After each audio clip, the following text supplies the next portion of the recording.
Começa mais uma edição do JR 15 Minutos, o podcast da Record que aprofunda as notícias que mais mexem com a nossa vida.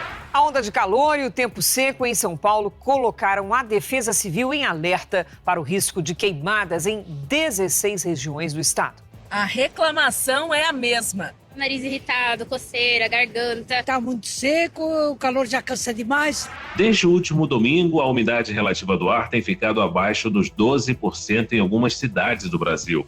Em São Paulo, a situação é a mais crítica desde novembro de 2021. Para se ter uma ideia da gravidade, esses níveis de umidade são comparáveis aos encontrados no deserto do Saara. Diante desse cenário, a Defesa Civil de São Paulo decretou estado de alerta para a capital por conta do tempo seco. Mas o que isso significa para a nossa saúde e bem-estar? Como a baixa umidade afeta o corpo humano? Quais doenças podem surgir ou se agravar? E como proteger nossa saúde nesse período?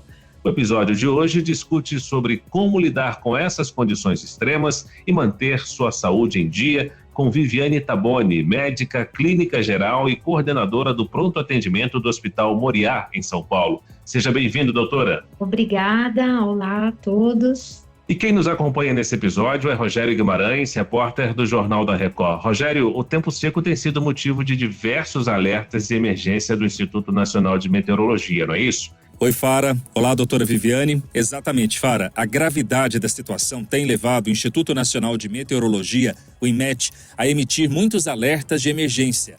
As regiões situadas no noroeste do estado de São Paulo, no extremo leste de Minas Gerais, no sul do Mato Grosso, no norte do Mato Grosso do Sul e praticamente em todo o estado de Goiás, estão enfrentando condições críticas, com alertas de grande perigo. Nestes locais, a umidade relativa do ar pode cair abaixo de 12% nos próximos dias, nível considerado emergencial pela Organização Mundial da Saúde.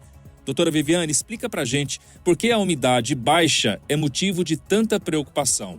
Bom, a umidade baixa, ela vai afetar principalmente, você tem uma alteração, né, nos nossos mecanismos de defesa. Então, com a queda da umidade, a gente tem a paralisia, por exemplo, dos nossos mecanismos de defesa das vias respiratórias. Então, você tem uma predisposição maior a infecções virais, a infecções bacterianas, né? E qual tipo de população que é afetado? Principalmente aquelas pessoas que já têm alguns problemas respiratórios, como rinite alérgica, como asma, doença pulmonar obstrutiva crônica, são os pacientes que vão ser afetados, né, numa maior escala. Outro grupo que nós temos que ter uma grande preocupação são os idosos, né, os extremos de idade e os recém-nascidos até os 2 anos de idade. Eles vão estar muito suscetíveis à questão da baixa umidade, tá? Como que a baixa umidade pode afetar a função respiratória e agravar doenças como asma e bronquite, por exemplo? A baixa umidade, ela vai gerar uma paralisia no mecanismo que a gente tem dos cílios, tá? E também predispõe a cascata de processos alérgicos no organismo. Então, dessa forma, a gente vai ter exacerbação desse quadro, né? Tanto por mecanismos aí que são mecanismos imunes e alérgicos, né?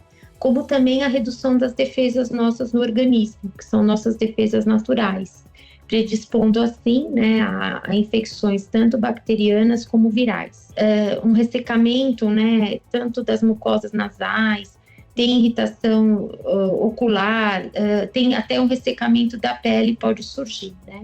A garganta fica irritada, você tem uma série de consequências, de sintomas clínicos em decorrência dessa umidade baixa, tá? Doutora, a asma é um problema respiratório bastante comum no Brasil, afetando cerca de 23% da população. Pessoas com doenças crônicas são ainda mais vulneráveis nesse período de seca?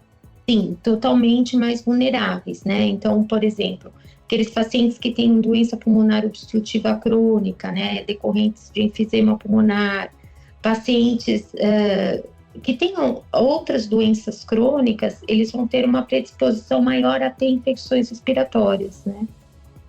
Lembrando que a gente está numa região, por exemplo, como São Paulo, Além da baixa umidade, você tem a questão da poluição, né? Então, as grandes cidades, em geral, têm alta concentração de poluição, que agrava ainda mais o quadro, né?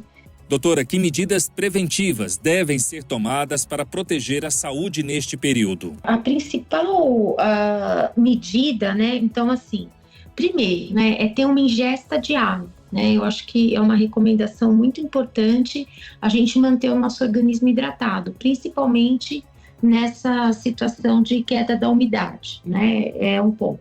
O outro ponto, exercícios físicos, né? Atividades ao ar livre, devem ser evitadas nos períodos de maior criticidade, tá? Esse período que a gente deve evitar, ele depende muito da concentração, né, de umidade do ar. Como a gente está no nível aí de atenção, né, é um período um pouco mais estendido que a gente deve evitar atividades físicas ao ar livre. Entre as 10 às 16 horas, né, a gente deve evitar de fazer esse tipo de atividade, evitar a exposição ao sol, então se proteger, isso também tende a melhorar, e manter as nossas mucosas hidratadas, né? Além da ingesta hídrica ser muito importante, a gente utilizar o soro fisiológico nasal, né? É totalmente saudável, faz a instilar 5 ml em cada narina, tá? É totalmente saudável, manter fluido as nossas mucosas, né? Porque é o ressecamento das mucosas que vai predispor aos quadros infecciosos, tá? Doutora, a senhora já disse aí que em períodos de baixa umidade, crianças e idosos são frequentemente considerados grupos vulneráveis. Agora, eu queria saber como essas faixas etárias são afetadas pela baixa umidade e quais são os riscos de saúde mais comuns para crianças e idosos nesse período. Bom, essas faixas etárias, né? Então, por exemplo, o idoso, ele é mais vulnerável a estar desidratado, né? Ele perde líquido muito facilmente, então tem que estar muito atento à hidratação desse paciente, como está a ingesta hídrica, e a mesma coisa na criança, né? Assim como o idoso, eles desidratam muito rapidamente, tá? E qual que é a principal consequência, tanto na criança como no idoso da baixa umidade? As infecções respiratórias, né? Que são a principal consequência aí da queda de umidade. Doutora, de que maneira a baixa umidade do ar influencia a hidratação do corpo? E quais são as recomendações para se manter adequadamente hidratado? Existe um consumo ideal de água? Olha, é pelo menos aí entre 1,5 litro a 2 litros, né? Para manter uma hidratação aí adequada, seria essa a recomendação, né? E preferencialmente assim, água ou até mesmo alguns componentes que têm eletrólitos, né, de alta concentração, dependendo se o paciente tiver com algum quadro infeccioso, no caso das crianças, utilizar o soro de reidratação oral, né? Se ele estiver tendo alguma perda mais exacerbada, além do líquido da água, a gente entrar com os sorinhos de reidratação oral. Agora, doutora Viviane, a umidade ideal do ar varia, a senhora disse aí entre 40%, 50% a 80% mais ou menos. Abaixo disso, o tempo seco pode afetar também a saúde da pele. Quais são os principais efeitos do ar seco na pele e que cuidados as pessoas devem tomar para que a pele não fique muito prejudicada, muito desgastada por conta desse tempo seco? Realmente, né, a gente começa a ter um ressecamento da pele, tá? Como a gente pode evitar? Primeiro, mantendo a pele hidratada, né, com hidratantes, uma hidratação mesmo. A ingesta de água, por incrível que pareça, ela altera o turgor da pele. Então, ela é fundamental, a gente estar hidratado, vai afetar nessa interferência da pele ressecada. E, assim, utilizar hidratantes e, principalmente, né, se proteger do sol, né, o uso do filtro solar, para que você evite aí, né, a exposição aos raios ultravioletas, tá? Então, é fundamental a hidratação da pele, tá? Com cremes, com hidratantes. Se for se expor ao sol, utilizar o filtro solar, isso é importante. E hidratação oral. Eu acho que são os principais fatores para que a gente mantenha a pele hidratada. Doutora, o tempo seco pode afetar também a saúde dos olhos. O que pode ser feito para proteger essa região? Bom, assim como a gente utiliza, né, o soro fisiológico, né, nasal, instilação nasal, a gente pode utilizar, tem alguns colírios específicos, né, que são colírios não à base de medicação, são colírios à base, assim, realmente é como se fosse uma lágrima, né, artificial. Isso ajuda, mas tem que ser feito através da orientação médica, da prescrição médica, e manter as mucosas úmidas, né, com sorinho fisiológico, manter a limpeza ocular. Você pode fazer uma limpeza com o próprio sorinho fisiológico mesmo, para manter ele hidratado, né, e esses colírios que são, assim, que a gente chama como se fosse uma lágrima artificial, né, para manter a mucosa umidificada. Doutora Viviane, além dos cuidados pessoais, existem as preocupações com o ambiente. Que estratégias podem ser adotadas em espaços internos, como escritório, sala de casa, no quarto, para minimizar os efeitos da baixa umidade? A umidade ideal para o ambiente residencial, né, ela é considerada entre 40% a 60%, tá?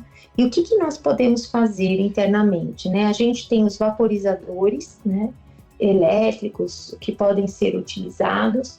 A gente pode colocar toalhas umedecidas, né, no ambiente e até recipientes de água. Isso são medidas que ajudam muito aí a você melhorar a questão da umidade do ar na residência, tá? Um outro ponto importante, né, é manter a casa limpa, livre de ácaros e poeiras. Por quê? Além da umidade impactar nas doenças respiratórias, se eu tenho na minha residência muita poeira ou pelos de animais, isso tudo impacta também, além da queda da umidade. Então, manter um ambiente limpo, então passar um pano úmido nas superfícies, né, no chão, nos móveis, isso tudo facilita. Evitar cortinas, né, que acumulam poeira. Então, todas as medidas que nós utilizamos para evitar poeira e água, tá? Também ajuda muito, não diretamente, lógico, na umidade, mas na prevenção dessas doenças respiratórias, né? É um cuidado que a gente tem que ter. Bom, a verdade é que o tempo seco domina muitas regiões do Brasil e um questionamento que todos fazem é até quando esse tempo seco assim vai continuar. A apresentadora da previsão do tempo do Jornal da Record, Lidiane Sayuri, tem a resposta. Lidi, qual é a previsão para os próximos dias? Nós teremos ainda clima de verão no inverno? Oi, Fara. Oi, doutora Viviane, é um prazer participar com vocês mais uma vez aqui do podcast JR 15 Minutos. Obrigada pelo convite. Fara, eu posso afirmar que o tempo seco deve seguir pelo menos até o fim da estação, ou seja, até o dia 22 de setembro. O que teremos até lá são períodos de alívio entre essas ondas de calor. Até agora tivemos muito mais dias quentes do que frios. Antes mesmo do início do inverno, já havia previsão de uma estação com temperaturas acima da média e chuva abaixo do normal em praticamente todo o Brasil. E realmente é o que está acontecendo. Neste momento, temos um bloqueio atmosférico, ou seja, uma grande e forte massa de ar quente e seco no centro do Brasil que espanta e desvia as frentes frias para o oceano. Por isso, as frentes que tentam avançar ficam presas ali no Rio Grande do Sul. A partir desta quinta-feira, os modelos meteorológicos indicam que uma frente fria chega e chega com força para romper esse bloqueio finalmente. O resultado, até o fim de semana, chuva, nada que desperte também preocupação e apenas sobre a região sul. E uma onda de frio. Há chance de geada e até neve nos pontos mais altos da região sul. No sudeste e centro-oeste, quase nada de chuva, como eu disse. O que vai chamar realmente a atenção será a baixa temperatura. Haja saúde, porque em menos de 24 horas, muitas cidades devem registrar uma queda brusca nas temperaturas com mais de 10 graus de diferença. Obrigado, Lid. Doutora Viviane, enquanto a chuva não vem, a temperatura varia muito entre as mínimas e as máximas, e as cidades vivem altas temperaturas seguidas por dias de frio mais intenso. Um fenômeno conhecido como amplitude ou oscilação térmica. Essas mudanças bruscas afetam muito a saúde, doutora? O que a senhora pode dizer, baseado na sua experiência de consultório? Sim, afeta, né? Essas mudanças climáticas afetam, porque interferem muito, impactam muito também na questão da umidade, né? Então, essas mudanças bruscas, então, se você tem aquelas ondas de calor, você aumenta, diminui a umidade do ar, e você vai ter um impacto. E o frio também muito intenso, né? a gente tem algumas patologias aí que são exacerbadas, principalmente as doenças cardiovasculares, né? A gente tem uma incidência maior no frio. E as doenças respiratórias também, né? Os dois extremos, a gente tem aí a parte respiratória mais sensível, né, mais afetada. É verdade. Muito bem, nós chegamos ao fim dessa edição do 15 Minutos. Agradeço a participação de Viviane Taboni, médica clínica geral e coordenadora do pronto atendimento do Hospital Moriá em São Paulo. Obrigado, doutora Viviane. Obrigada. Agradeço também a presença do repórter do Jornal da Record, Rogério Guimarães. Valeu, Rogério. Oi, Fara, muito obrigado. Até a próxima oportunidade. Esse podcast contou com a produção de David Bezerra e dos estagiários Fernando Russo, Isabela Santos e Yasmin Logrado. Sonoplastia de Diego Marcondes. Coordenação de conteúdo, Edivaldo Nunes e Deni Almeida. Direção editorial, Tiago Contreira. Vice-presidente de jornalismo, Antônio Guerreiro. Te aguardamos no próximo episódio. Até lá.